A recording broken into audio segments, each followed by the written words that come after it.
Hello friends, आज आपण इयत्ता 5वीच्या माय इंग्लिश बुकमधील लॉट्स ऑफ थिंग्स टुगेदर याविषयी माहिती पाहू. म्हणजे खूप साऱ्या वस्तूंचा जेव्हा खूप साऱ्या वस्तू एकत्रितरित्या असतात तेव्हा त्यांना वस्तूंना, व्यक्तींना, प्राण्यांना, पक्ष्यांना काय म्हणतात बघ ते आपण बघूया.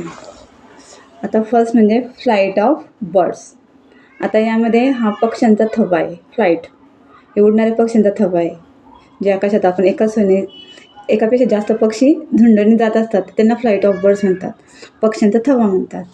त्यानंतर फ्लोक ऑफ गीज म्हणजे विशिष्ट पक्ष्यांचा हा उडणाऱ्या पक्ष्यांचा थवा दाखवलेला आहे, कारण त्याच्यामध्ये सुद्धा 1, 2, 3पेक्षा जास्त पक्षी असतात. तसंच flock of sheep. Flock of sheep म्हणजे मेंढींचा कळप. म्हणजे 50, 60, 100, 1000 पैशापर्यंत या मेंढ्या एकत्रितरित्या असतात, कळप करून राहतात आणि त्यामुळे त्यांना आपण फ्लॉक ऑफ शीप म्हणतो, मेंढींचा कळप म्हणतो. मेंढ्या एक सोयीने चालतात, इकडे तिकडे भटकत नाही, याच्यासोबत एकत्रितच असतात, कळप करूनच राहतात या मेंढींचा जो असतो तो. त्यानंतर ग्रेव ऑफ ट्रीज म्हणजे झुडूप, छोटंसं जंगल, आपण त्याला बगीचा म्हणू शकतो किंवा छोटंसं गार्डन म्हणू शकतो. जसं फळबाग असते, जसं संत्र्यांचा बाग, मोसंबींची बाग किंवा निंबोणी आपण जे म्हणतो ना, त्या प्रकारचा छोटासा बगीचा असतो, थोडंसं झुडपं असतात ते, आणि छोटंसं जंगल म्हणू शकतो आपण त्याला, म्हणजे ग्रेव ऑफ ट्रीज. त्यानंतर आपण घेऊया पॅक ऑफ डॉग्स, कुत्र्यांची झुंड. जेव्हा 10-12 कुत्रे एकाच वेळी किंवा एकाच सोबत फिरत असतात तेव्हा आपण त्यांना पॅक ऑफ डॉग्स म्हणतो, त्यांची झुंड असते ते. त्यानंतर स्वार्म ऑफ बीज, मधमाशा. मधमाशा जेव्हा मधमाशांच्या पोळ्यावरून जेव्हा उडतात त्या एकाच वेळी खूप साऱ्या मधमाशा उडतात आणि त्या दुसऱ्या ठिकाणी त्यांचं वास्तव्य करतात, तेव्हा त्यांना स्वार्म म्हणतात. त्यांची उडण्याची जी पद्धत असते, म्हणजे ते एकाच वेळी जेव्हा हजारोंनी ते संख्येने जेव्हा ते उडतात तेव्हा त्या सगळ्या मधमाशांना काय म्हटलं, स्वार्म म्हणतात, त्यांच्या त्या झुंडला. ओके. त्यानंतर कॉलनी ऑफ अँट्स म्हणजे मुंग्या. तुम्ही मुंग्याही बघितल्या असेल तर मुंग्यासुद्धा एकत्रितच राहतात.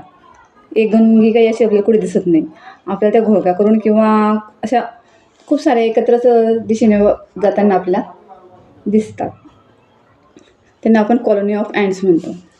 आता आपण मुंगींचे वारूळ बघतो तर खूप सारे होल असतात तिथे आणि त्याच्यातून त्या मुंगींनी तिथे वास्तव्य केलेलं असतं. त्याच पद्धतीने हर्ड ऑफ कॅसल. कॅसल म्हणजे गुरंढोरं. त्यांचंसुद्धा एक काय असतं, कळप असतो किंवा गोठा असतो, किंवा त्यांना कळपच म्हणतात, झुंडच असते त्यांच्या एक प्रकारे, एकत्रित राहतात ना, मग त्याला आपण हेड ऑफ कॅसलच म्हणतो. त्या पद्धतीने ग्रुप ऑफ चिल्ड्रन्स, विद्यार्थ्यांचे ग्रुप ऑफ चिल्ड्रन म्हणजे खूप मुलांचा जेव्हा जास्त मुलांचा जो घोळका असतो त्याला आपण घोळका म्हणतो. ग्रुप म्हणजे घोळका, मुलांचा घोळका, ग्रुप ऑफ चिल्ड्रन्स. तर मग तो घोळका असतो, त्याला आपण ग्रुप ऑफ चिल्ड्रन म्हणतो, जे ग्रुपमध्ये असतात ते. त्यानंतर असतं टीम ऑफ प्लेयर्स म्हणजे खेळगडी. एखाद्या खेळामध्ये जेव्हा खेळगडी असतात 10, 11, 12, 8, 6 अशी खेळांची संख्या असतात खेळगडींची, तेव्हा त्यांना आपण टीम ऑफ प्लेयर म्हणतो, म्हणजे त्या खेळातील गडींची टीम. त्यानंतर बंडल ऑफ क्लोथ.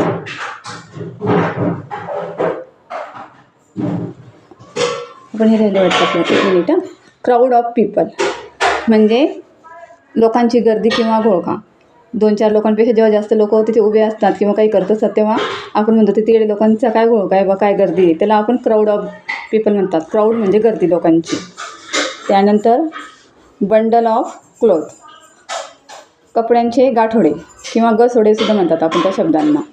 तर मग खूप सारे कपड्यांना आपण एकत्रित बांधतो ना, तेव्हा ते गाठोडे तयार होतो, म्हणजे खूप सारे कपड्यांचा संच असतो तिथे, म्हणून त्यांना आपण बंडल ऑफ क्लोथ म्हणतो. त्यानंतर बंडल ऑफ स्टिक म्हणजे लाकडाची मोळी किंवा लाकडाचे ओझे आपण म्हणतो, काड्यांचे ओझे म्हणतो ना, त्याला आपण बंडल ऑफ स्टिक म्हणतो. म्हणजे एकत्रितरित्या 10-12 काड्यांचा ते आपण गठ्ठा बांधलेला असतो, त्याला आपण बंडल म्हणतो. त्यानंतर बंच ऑफ फ्लावर्स फुलांचं जेव्हा एकत्रित तिथे आपण 10-12 फुलं एकत्र करून जेव्हा आपण तो तयार करतो त्याला आपण बंच म्हणतो, म्हणजे गुच्छा म्हणतो. फुलांचा गुच्छा, बंच म्हणजे गुच्छा, फ्लॉवर्स ऑफ बंच. त्यानंतर बंच ऑफ कीज म्हणजे चाबींचा गुच्छा. जेव्हा 10-12 चाब्या, 5-6 चाब्या एकत्रित आपण बाळगतो तेव्हा त्याला आपण बंच ऑफ कीज म्हणतो. चाबींचा गुच्छा कुठे आहे बा. त्यानंतर बंच ऑफ ग्रॅप्स म्हणजे द्राक्षांचा गुच्छा किंवा घड किंवा झुपका आपण म्हणू शकतो त्याला. ओके, अशा पद्धतीने आपल्याला बंच, फ्लॉक्स, ग्रेव, टीम, हर्ड, क्राऊड यांची माहिती मिळाली. तसेच बंडल, इथे बंडल दिलेलं आहे, याची माहिती आपण इथे सांगितली आहे. तर तुम्हाला आता लक्षात आता आहे flight of birds, flock of geese, flock of sheep, pack of dog, herd of castle, team of player, crowd of people, bundle of stick, bunch of grapes, bunch of keys, bunch of flowers, bundle of cloth, group of children, sum of bees. जेव्हा एकापेक्षा जास्त वस्तू, व्यक्ती, प्राणी असतात तेव्हा त्यांना काय म्हटलं जातं हे याच्यातून आपल्याला समजून सांगण्याचा प्रयत्न केलेला आहे. जर तुम्हाला हा माझा व्हिडिओ आवडला असेल तर लाईक, शेअर and subscribe करा. Thank you for watching this video. Goodbye. Okay.